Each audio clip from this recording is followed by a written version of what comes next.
Olá, boa noite, graça e paz do Senhor aos irmãos.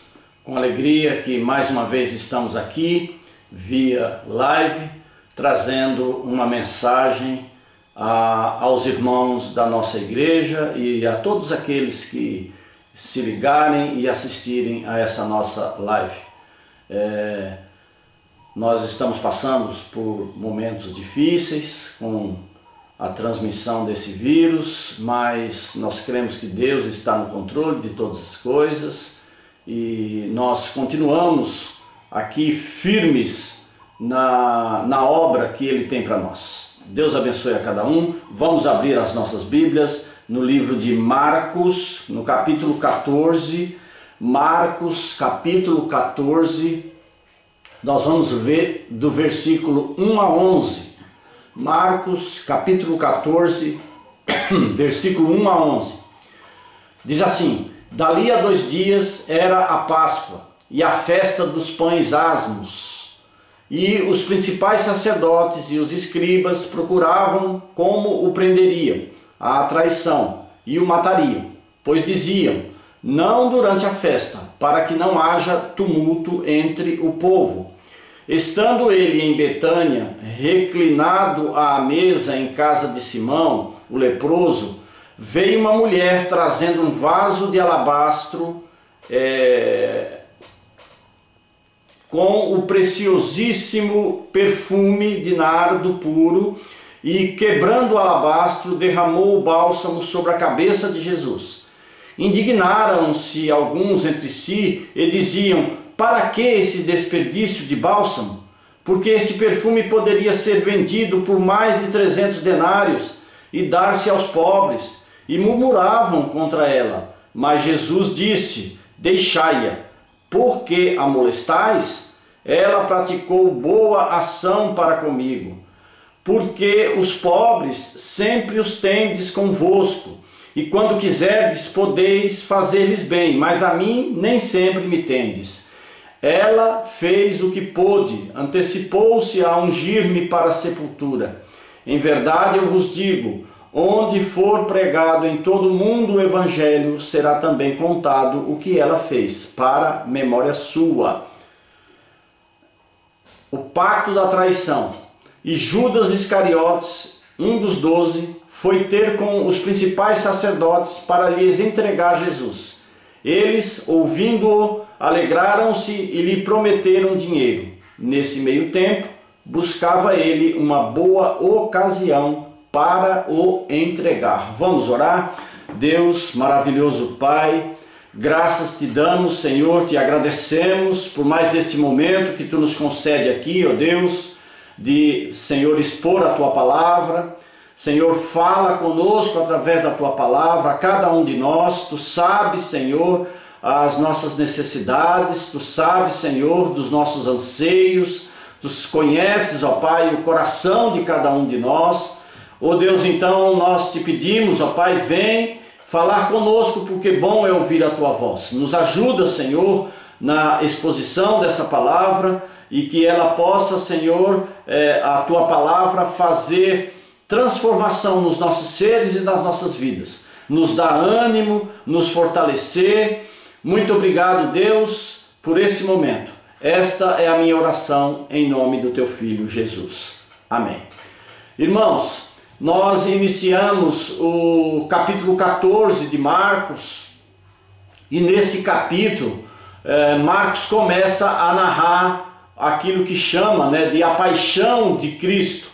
A paixão, essa palavra de paixão é usada como sinônimo, do sofrimento e da humilhação pelo qual o nosso Senhor Jesus Cristo passou nos últimos momentos do seu ministério, da sua obra aqui no nosso meio.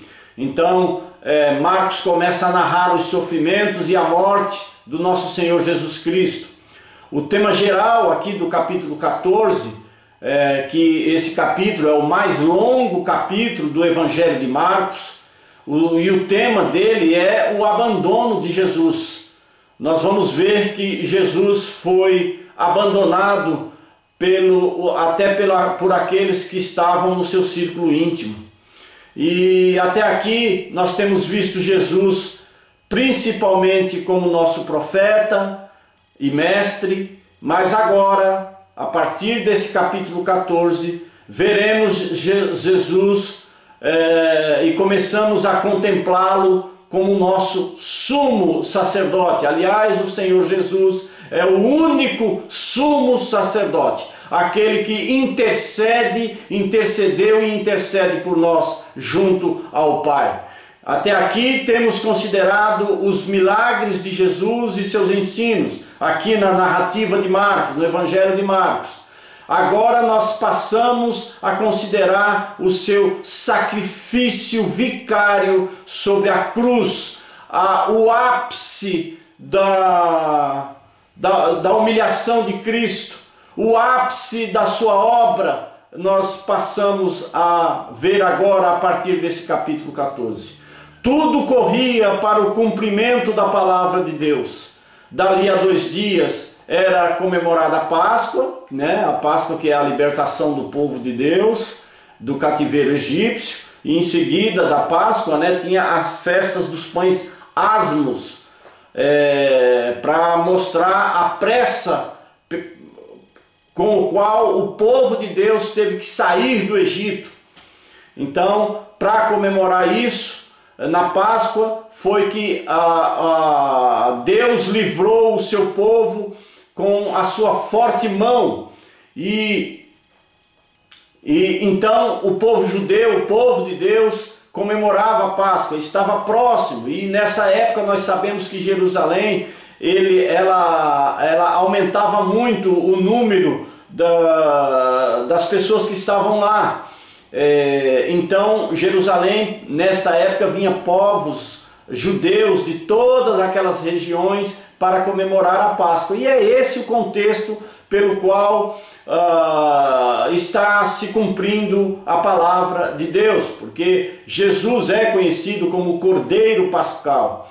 Então nós vimos que em seguida, né, uma mulher unge o corpo de Jesus em Betânia, como o próprio texto diz, como preparação para a sua morte. E por último, no último trecho, há o pacto para a traição de Jesus e sua consequente entrega de Jesus aos seus algozes. Então nós vemos nesse parágrafo mais um clássico sanduíche marcano. Nós já falamos muito que é característica da forma da escrita de Marcos, sempre colocar um texto sanduíche. Ele começa com uma ideia, coloca uma outra ideia no meio e depois conclui a primeira ideia pelo qual ele tinha começado. Então isso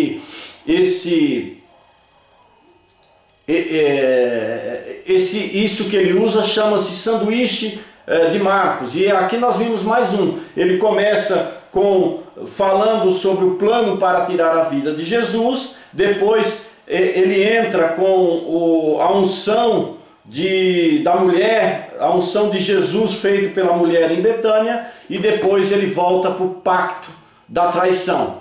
Então nós percebemos em Marcos aqui, inicia com a trama para prender Jesus e depois insere a história da unção do corpo por uma mulher, que é a chave para o entendimento de todo esse parágrafo, e depois a descrição do pacto da traição. Nós percebemos, portanto, que entre a devoção da mulher, que é de fora do círculo íntimo, aliás, nós vamos ver aqui que essa mulher não é nem nominada aqui por Marcos. Ela era de fora do círculo íntimo de Jesus. Ela adentra na casa onde Jesus está e faz aquele ato sacrificial de ungir o corpo de Jesus. E ela é de fora do círculo íntimo de Jesus, com a traição de um do seu círculo íntimo. Um contraste cruel e mordaz entre fé e traição. Então nós vemos esse ato de amor dessa mulher contrastando com o ato da traição de um dos seus. Então, nós vamos ver aqui nesses textos, bem rapidamente, que o Senhor, primeiro que o Senhor frustra os desígnios dos homens ímpios. Os versículos 1 e 2 nos mostram que os inimigos de Jesus não tinham a intenção de que a morte dele se tornasse um acontecimento público. Eles queriam pegar Jesus, matar Jesus, mas que isso não fizesse muito alarde. Essa era a intenção, inclusive é o que diz aqui no versículo 2, diziam, não durante a festa, para que não haja tumulto entre o povo. Portanto, eles não queriam que esse acontecimento que eles iam cometer, esse ato que eles iam cometer contra Jesus, fosse um ato público, fosse divulgado. E sugeriram uns aos outros que isso não acontecesse durante a festa da Páscoa e do Pães Asmos, para que não houvesse tumulto. Entretanto, a providência divina, o plano divino, frustrou totalmente esse desígnio político.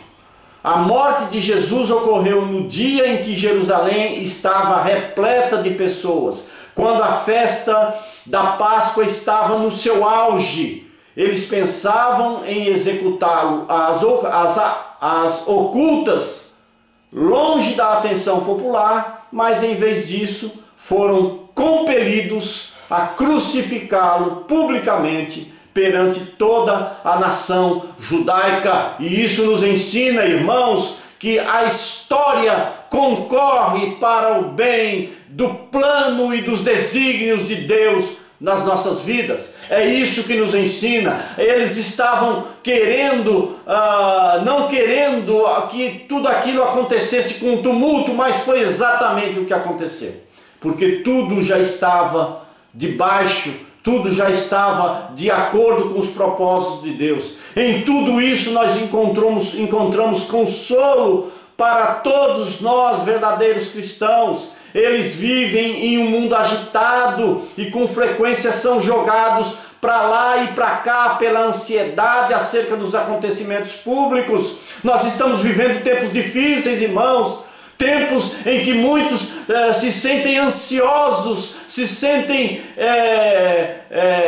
depressivos até por causa desse vírus que está se espalhando pelo nosso meio, causando ansiedade acerca desses acontecimentos. Mas quando nós olhamos o propósito de Deus, quando nós olhamos o plano de Deus, nós temos que descansar em Deus, saber que nada pega Deus de surpresa. Tudo isso que nós estamos passando, irmãos, está debaixo da permissão de Deus. Que nós possamos descansar no pensamento de que todas as coisas foram ordenadas por um Deus todo-poderoso, por um Deus que está no controle de todas as coisas, por um Deus que é o Criador de todas as coisas. A minha vida, a sua vida está debaixo do propósito de Deus. Creia isso, meu irmão, minha irmã. Não se desespere. Eu sei que o momento é difícil, eu sei que aqueles que estão passando por esse momento difícil tendem a ficar ansioso, depressivo, mas Deus está nos conduzindo aos caminhos que Ele tem para nós, irmãos.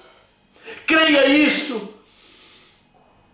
Todas as coisas no mundo ao nosso redor estão contribuindo conjuntamente para a glória do Pai Celeste. Assim Deus tem conduzido a história da redenção. Lembremos sempre disso, irmãos. Não esqueçamos que todas as coisas concorrem para o bem daqueles que amam a Deus. E esse bem muitas vezes não é o bem que nós queremos, mas é o bem que Deus tem para nós. Quer vivamos, quer morramos, estamos em Cristo, e isso é o nosso maior bem, irmãos. Creia nisso.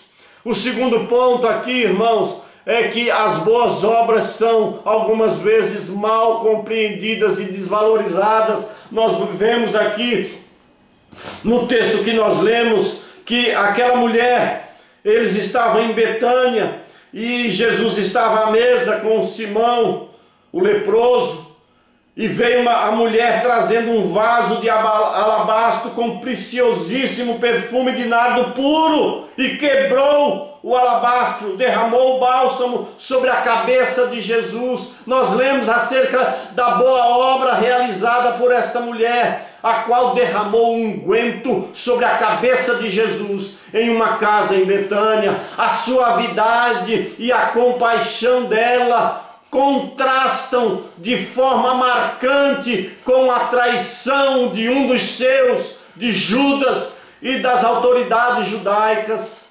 Seu ato de generosidade sacrificial, o ato de generosidade sacrificial dessa mulher, que suplanta qualquer ato ou evento relatado pelos seus discípulos, que pertencem ao círculo mais íntimo de Jesus, irmãos. O ato dessa mulher foi um ato de sacrificial, um ato de fé, um ato de amor.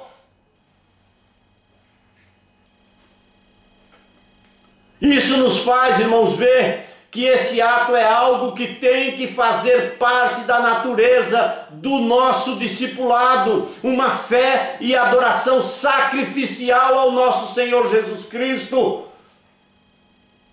Ela agiu assim, sem dúvida, como sinal de honra e respeito por Jesus, e como prova de sua gratidão e amor pelo nosso Senhor Jesus. Porém, irmãos, a ação da mulher, ela foi condenada por alguns.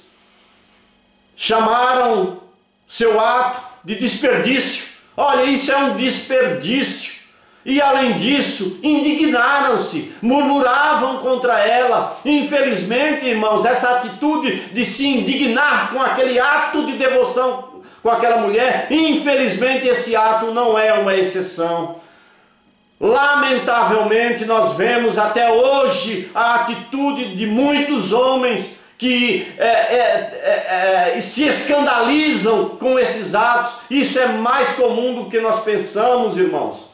Muitos lamentam aquilo que eles mesmos denominam como extremismo, e foi isso que eles falaram dessa mulher. Eles acharam que essa mulher fez um ato de extremismo.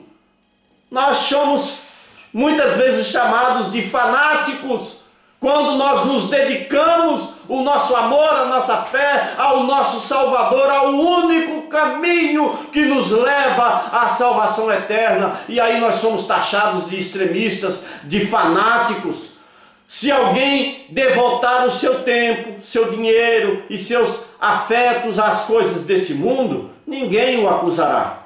Se ele se dedicar a ganhar dinheiro, aos prazeres, à política, não se achará nele falta alguma. Porém, se esse mesmo homem consagrar-se ao Senhor Jesus com tudo o que possui, então dirão ser loucura da parte dele. Então, essa atitude que eles tiveram, irmãos, não é uma atitude comum, não é uma atitude ímpar, mas sim uma atitude comum. Em suma, reputarão a atitude de tal pessoa como desperdício, como eles reputaram a atitude dessa mulher como um desperdício.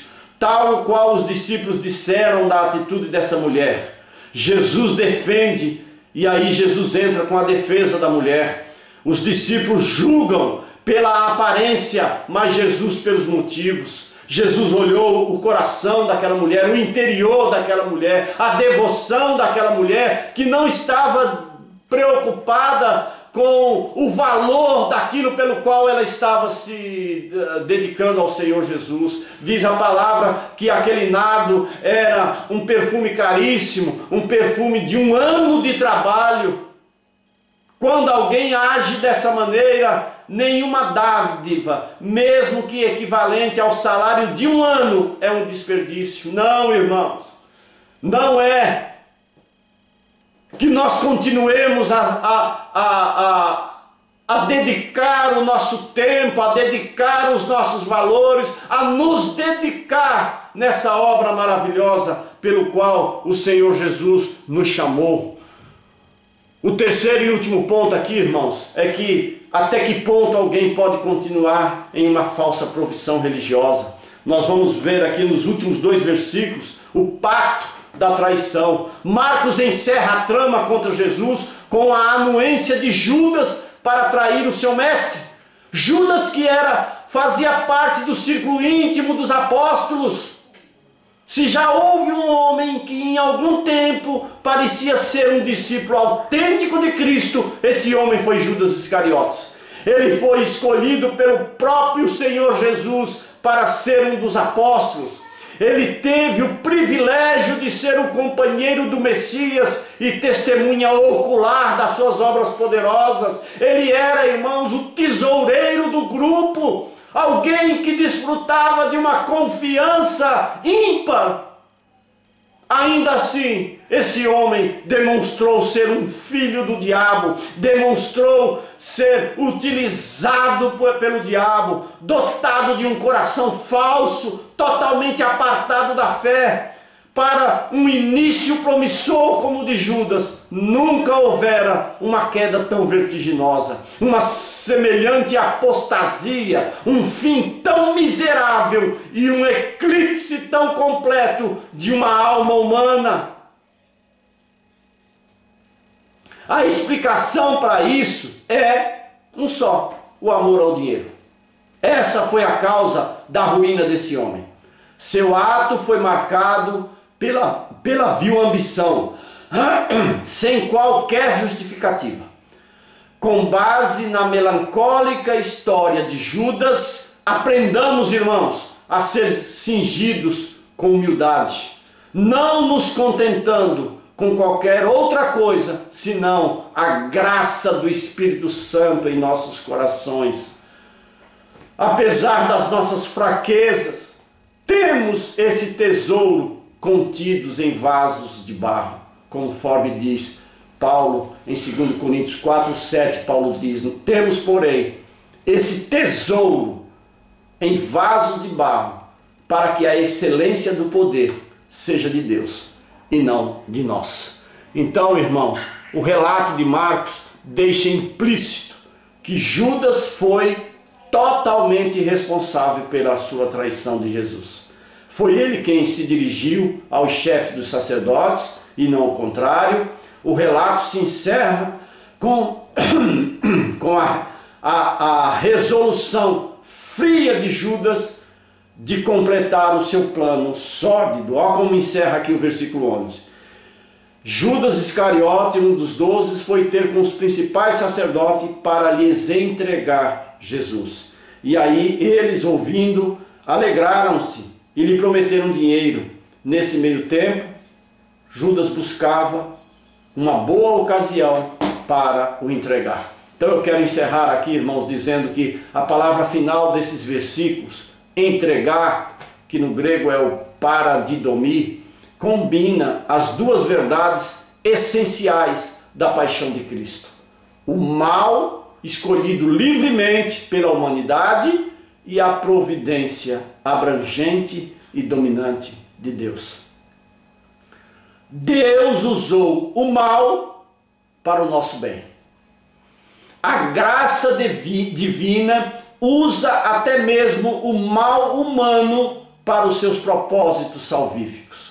Deus continua e continuará no controle de todas as coisas para que seus planos sejam cumpridos e para que os seus propósitos sejam triunfantes. Perseveremos nisso, irmãos. Pensemos nisso a cada momento. E que assim, irmãos, Deus nos abençoe. Deus continue nos conduzindo nos caminhos maravilhosos que Ele tem para nós. Vamos orar.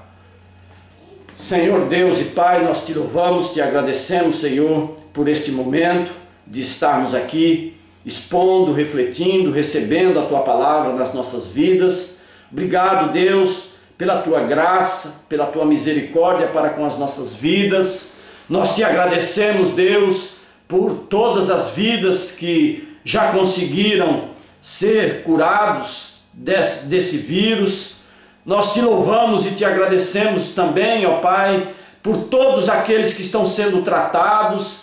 oh Deus, continua fortalecendo essas vidas, fortalecendo, Senhor, usando esses tratamentos, os médicos, os enfermeiros, para curar, ó Pai, as pessoas desse mal. São tantas pessoas, ó Deus, que e nós colocamos cada pedido da nossa igreja, daqueles que estão acometidos com esse mal, e também te louvamos e te agradecemos pelo livramento que tu já destes àqueles que já saíram e que já receberam alta. Muito obrigado, Senhor, por estas vidas. Obrigado, Deus, porque tu tens cuidado de nós. Obrigado, Deus, porque tu, Senhor, apesar de nós, a tua misericórdia, a tua graça se faz presente nas nossas vidas, e nós te louvamos. Continuamos colocando, ó Deus, e te pedindo a tua fortaleza, o teu fortalecimento nas nossas vidas, em nome de Jesus. Abençoa a nossa igreja, abençoa cada um de nós, ó Pai, em nome do teu Filho Jesus. Muito obrigado, Pai. Esta é a minha oração, Deus, em nome do teu Filho Jesus. Amém e amém. Obrigado, irmãos, pela presença de vocês aí do outro lado, e quero dizer que a partir desta semana nós voltaremos com os nossos cultos presenciais na igreja, é lógico, obedecendo a todo o protocolo, distanciamento, álcool gel, máscara, não permitindo aglomerações, limitando o número dos presentes, mas nós reiniciaremos o nosso culto presencial conforme decisão do nosso conselho. Então, terça-feira nós teremos o culto de oração, e vamos aproveitar e levantar um clamor por toda essa situação, um clamor pelas nossas autoridades, um clamor pelas pessoas pelos médicos, enfermeiros do Ministério da Saúde que está enfrentando esse vírus. Então nós vamos aproveitar na terça-feira para fazer isso. Na quinta-feira voltaremos com o estudo bíblico, nós estamos estudando o livro de Apocalipse, e no domingo nós retornaremos com a escola bíblica dominical, e à noite estaremos lá no culto de adoração, culto solene ao Senhor com Santa Ceia. Então possivelmente esteja presente nos nossos cultos. Deus abençoe a semana de vocês, que o Senhor possa estar cada dia mais junto, livrando vocês e conduzindo vocês nesses caminhos maravilhosos. Deus abençoe.